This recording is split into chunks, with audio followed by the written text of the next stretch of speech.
Olá, querido estudante, tudo bem com você? Sou o professor Daniel, o meu sinal na comunidade surda. Bem-vindo ao projeto Aprender Além da Escola, do Centro de Mídias e Tecnologias Educacionais da CEMED Manaus. Hoje vamos começar a falar os princípios do liberalismo e as características do liberalismo. Então, vamos lá para a nossa hora de aprender.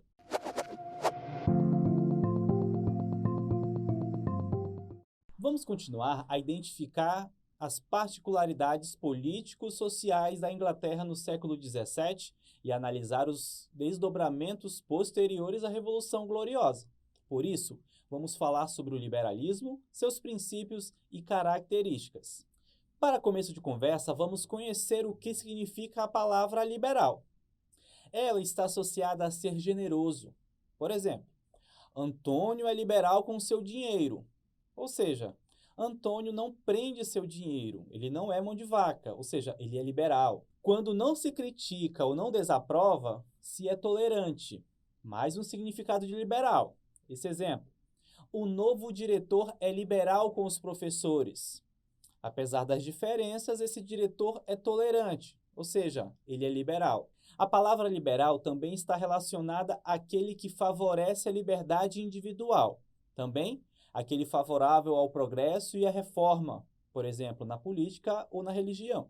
Assim como aquele é favorável ou permite a liberdade de ação, principalmente em assuntos relacionados à crença e expressão individual.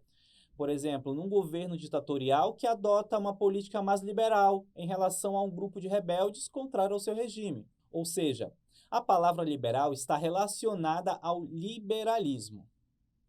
Um sistema de ideias e princípios que se baseiam na defesa da liberdade, nos campos político, econômico, social, religioso e intelectual, e é contrário às atitudes de repressão do poder estatal sobre essas liberdades individuais. Podemos considerar que a essência do liberalismo vê o indivíduo como um ser dotado de capacidades e que os direitos naturais devem ser exercidos por todos.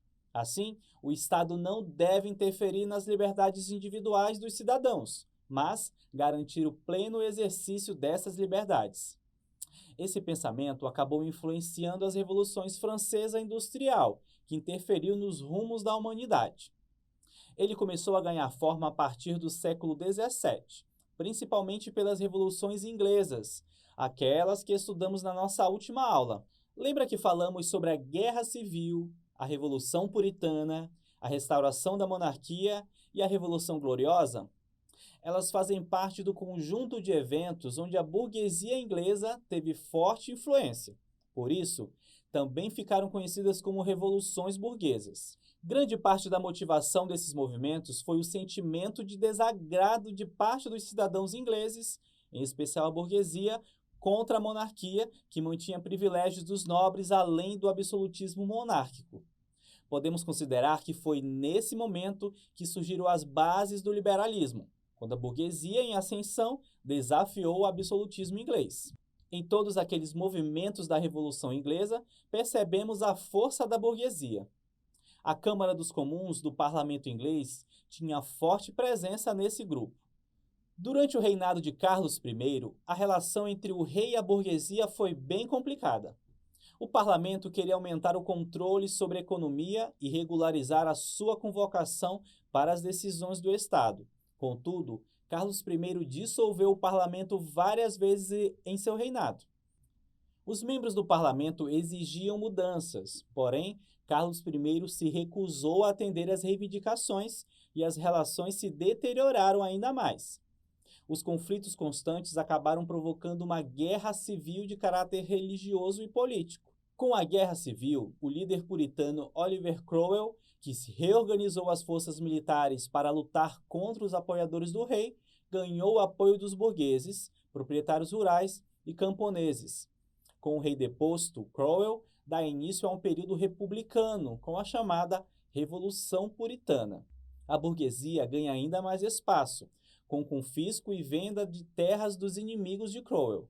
Ele acaba se aproveitando de diversas situações, dissolveu o parlamento e centralizou o poder, tornando seu cargo vitalício e hereditário, como de um rei absolutista. Com uma sucessão difícil no governo, a dificuldade de manter a estabilidade política e administrativa do Estado inglês, a burguesia temeu a ameaça de uma nova guerra civil, que colocasse em risco os avanços econômicos conquistados, e decidiu então apoiar a restauração da monarquia. O parlamento voltou a se reunir e decidiu que Carlos II fosse coroado rei, estabelecendo novamente a monarquia. Desde a restauração da monarquia, os problemas políticos e religiosos não acabaram. Problemas de sucessão do trono fizeram mais uma vez o parlamento, com o apoio da burguesia, buscar na união de Guilherme de Orange e Maria Stuart a solução para a crise. Isso ficou conhecido como Revolução Gloriosa. Eles juraram respeitar o parlamento e as leis que garantiam as liberdades individuais e reduziam a autoridade real, reforçando assim o poder do parlamento e, consequentemente, da burguesia. Com a Revolução Gloriosa, os burgueses não precisavam mais do apoio real. O parlamento, formado predominantemente por representantes da burguesia, abriu espaço para a aprovação de leis de interesse desses grupos, beneficiando assim a economia burguesa. Isso tudo fez com que a burguesia fortalecesse e consolidasse seu poder político e econômico. O filósofo Thomas Hobbes viveu nesse período e, como defensor da monarquia, desenvolveu a ideia de que o ser humano, em seu estado natural, é regido apenas pelas leis da natureza, a mesma que garantiria os direitos naturais e a liberdade irrestrita. Contudo, para ele, o ser humano é naturalmente violento e, para resolver esse problema da natureza humana, era necessário a criação de um Estado forte que controlasse o ser humano, ou seja, era necessária uma monarquia absolutista que controlasse os indivíduos. Você deve lembrar que já falamos sobre o filósofo inglês John Locke. Ele foi contrário à ideia de controle do Estado sobre a liberdade do homem. Ele combatia o poder absolutista dos reis. Defendia que todo ser humano tem direitos naturais, como a vida, a liberdade, a felicidade, a prosperidade e a propriedade privada. Esses direitos deveriam ser garantidos pelo Estado, que nasceria de um acordo entre os indivíduos e a sociedade, ou seja, por um contrato social para garantir a preservação desses direitos. Nesse sentido, o Estado não deveria agir como controlador das liberdades individuais, mas como garantidor dos direitos de todos, como um órgão regulador dos limites para o convívio harmônico e pacífico por meio de leis. Dessa forma, o Estado não agiria contra a vida, a liberdade ou a propriedade privada dos cidadãos. Por isso, foi defendido por Locke que, se o Estado agisse contra essas ideias, o povo deveria agir contra o Estado. Nesse sentido, ele defendia um parlamento constitucional e democrático, e foi assim que introduziu o pensamento liberal político. Outros filósofos iluministas contribuíram para o pensamento liberal, como Voltaire, que era defensor das liberdades individuais, como a liberdade de expressão e religiosa, além de defender a separação entre o Estado e a Igreja. Montesquieu foi outro pensador que contribuiu com o liberalismo. Ele criou a teoria dos três poderes de Estado, com a divisão do poder estatal em três partes: o poder executivo, legislativo e judiciário, baseada em um corpo de leis que regesse a atuação de cada um desses poderes.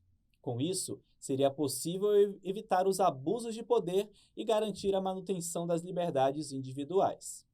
Na onda do Iluminismo, no século XVIII, o escocês Adam Smith criticou a excessiva interferência do Estado na vida econômica. Isso fez surgir uma das vertentes do liberalismo, o liberalismo econômico, que acabou se tornando uma doutrina econômica que se instalaria por todo o mundo, a partir da Revolução Industrial, que vamos tratar numa próxima aula.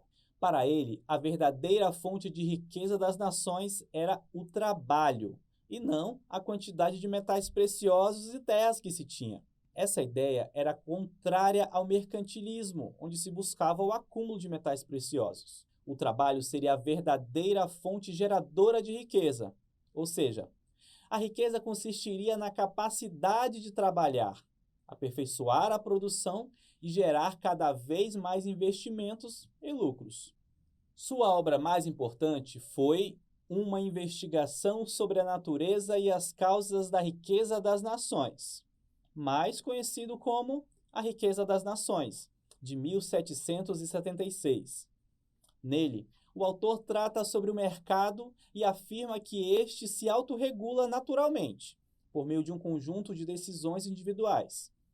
Nesse sentido, o livre mercado é muito mais eficiente do que mercados regulados pelos governos, que deveriam se limitar à administração da justiça, às atividades de defesa, às obras públicas.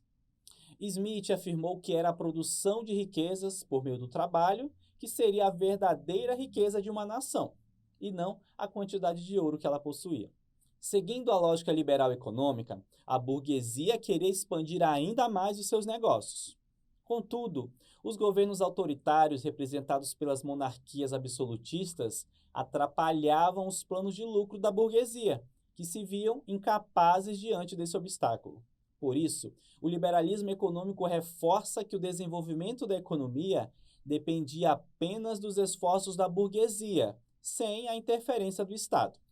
Podemos afirmar que elementos fundamentais da nossa sociedade têm raízes no liberalismo político, como a substituição da natureza das monarquias absolutistas, onde o exercício do poder é de acordo com a vontade do monarca, pela tomada de decisões baseadas num corpo de leis escritas, constituídas pela vontade representativa dos cidadãos, ou seja, a ordem constitucional. Os princípios econômicos surgidos com as ideias liberais foram essenciais para o desenvolvimento do capitalismo, e até hoje os princípios liberais são adotados em muitos países do mundo inteiro. Mas quero ver se você prestou mesmo atenção na nossa aula. Vamos acompanhar a hora da atividade.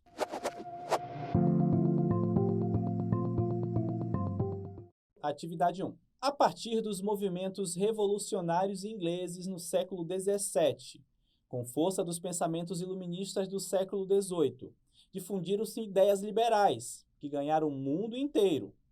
Desde sua origem, o liberalismo defendia os interesses da alternativa A, imprensa, alternativa B, classe operária, alternativa C, elite industrial e alternativa D, burguesia.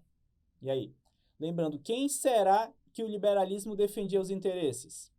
Vou lhe dar alguns segundinhos para pensar e lembrar da nossa aula de hoje.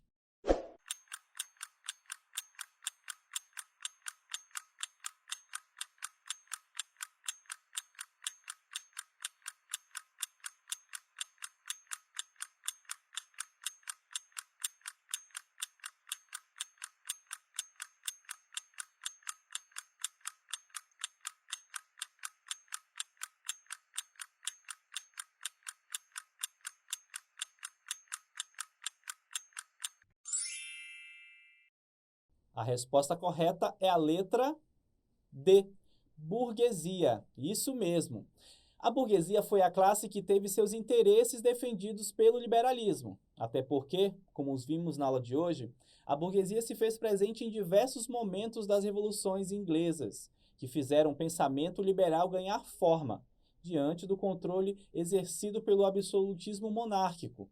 Como isso afetou os interesses da burguesia, as revoluções inglesas foram respostas da burguesia à exagerada interferência dos estados nos seus assuntos. E é óbvio que o liberalismo buscou, desde suas origens, defender os interesses da classe burguesa. Muito bem. Atividade 2.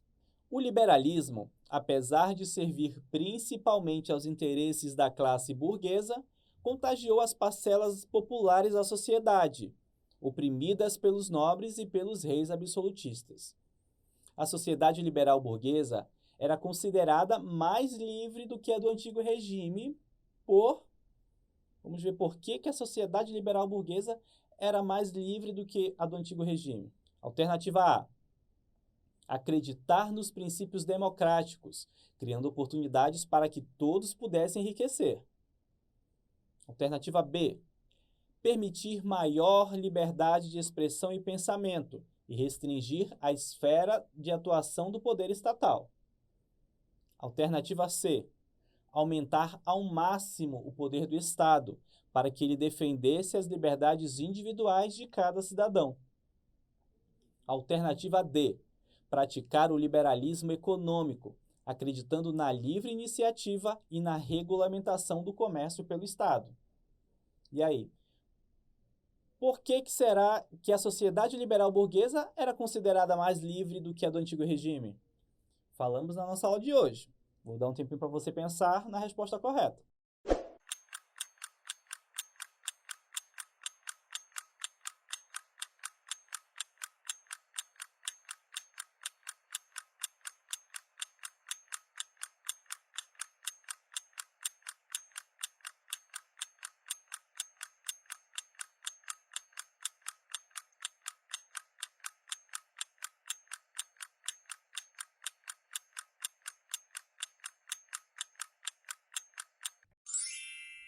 A alternativa correta é a letra B.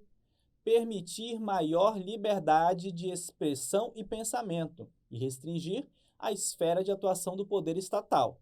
A sociedade liberal burguesa podia até acreditar nos princípios democráticos, mas não criou oportunidades para que todos pudessem enriquecer. Isso seria um privilégio apenas de sua classe. Também não se pretendia aumentar o poder do Estado para que ele defendesse as liberdades individuais, pois este poderia acabar interferindo nos interesses da burguesia. Além do que, o liberalismo econômico não pregava que o mercado fosse controlado pelo Estado. Por isso, a resposta correta é a alternativa B. Vamos agora à atividade 3. No livro A Riqueza das Nações, Adam Smith lançou as bases do liberalismo econômico, cujas características são: alternativa A, o livre mercado e as restrições à propriedade privada. Alternativa B, a intervenção do Estado na economia e o livre comércio. Alternativa C, o trabalho como fonte de riqueza e o livre mercado. Alternativa D, a liberdade de produção e o protecionismo alfandegário. E aí? Lembrando a nossa aula de hoje que falamos sobre o livro A Riqueza das Nações de Adam Smith e o liberalismo econômico. Você vai lembrar essa resposta, mas eu vou dar um tempinho para você pensar. Vamos lá?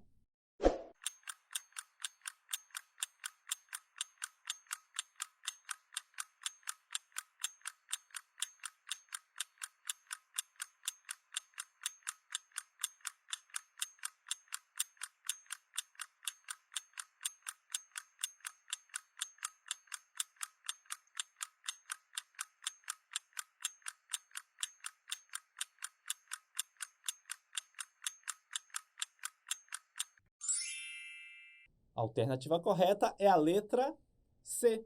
O trabalho como fonte de riqueza e o livre mercado. Essas são as grandes características do liberalismo econômico nesse seu livro. Em A Riqueza das Nações, ele fala sobre o livre mercado e afirma que a verdadeira fonte de riqueza de uma nação é o trabalho. Ele não trata de restrições à propriedade privada, sobre a intervenção do Estado na economia, sobre o protecionismo alfandegário. Muito pelo contrário, ele defendia a propriedade privada e era contra a intervenção estatal e ao protecionismo. E aí, essas atividades estavam fáceis, não é? Afinal, você prestou muita atenção na nossa aula. Mas agora vamos lembrar um pouquinho do que vimos na aula de hoje. Chegou a hora da revisão.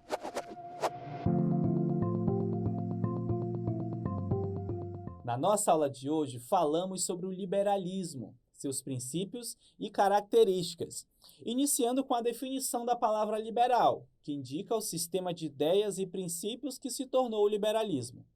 Ele se baseia na defesa da liberdade, nos campos político, econômico, social, religioso e intelectual, e é contrário às atitudes repressoras do poder estatal sobre as liberdades individuais. As raízes do liberalismo vêm desde a Idade Média, mas começou a ganhar forma a partir das revoluções inglesas, também chamadas de burguesas, devido à forte influência dessa classe nesses movimentos. Grande parte da motivação desses movimentos foi o sentimento de desagrado de parte dos cidadãos ingleses, em especial da burguesia, contra a monarquia, que mantinha os privilégios aos nobres, além do absolutismo monárquico.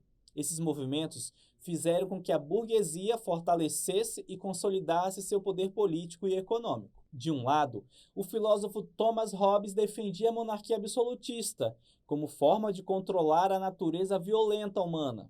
De outro lado, John Locke defendia a liberdade individual como direito natural do ser humano, sendo contrário à ideia de controle do Estado sobre a liberdade do homem. As ideias de Locke fundamentaram o liberalismo político. Adam Smith, crítico da excessiva interferência do Estado na economia, deu luz ao liberalismo econômico. Para ele, a verdadeira fonte de riqueza das nações era o trabalho, e não a quantidade de metais preciosos e terras que se tinha. A burguesia pretendia expandir seus negócios, mas um Estado controlador era um obstáculo aos seus planos. Por isso, o liberalismo econômico reforçou que, para a economia desenvolver, dependeria apenas dos esforços da burguesia, sem a interferência do Estado. Elementos fundamentais da nossa sociedade, como a tomada de decisões baseadas num corpo de leis escritas e constituídas pela vontade representativa dos cidadãos, têm raízes no liberalismo político. Princípios liberais, também econômicos, são adotados em muitos países do mundo inteiro ainda hoje. Espero que você tenha conseguido identificar as particularidades desses movimentos que ocorreram na Inglaterra no século XVII, assim como os desdobramentos da Revolução Gloriosa, em especial pela influência do liberalismo. E como eu sempre digo, essa história não acaba aqui. Em breve vamos continuar essa viagem pela história falando dos desdobramentos desses acontecimentos na Inglaterra, nos séculos 17 e 18. Além do mais, quero te convidar a conhecer mais sobre esse assunto e saber sobre essa história que mudou o mundo. Afinal, é muito bom conhecer a nossa história. Aguardo você na próxima aula. Um grande abraço. Tchau, tchau.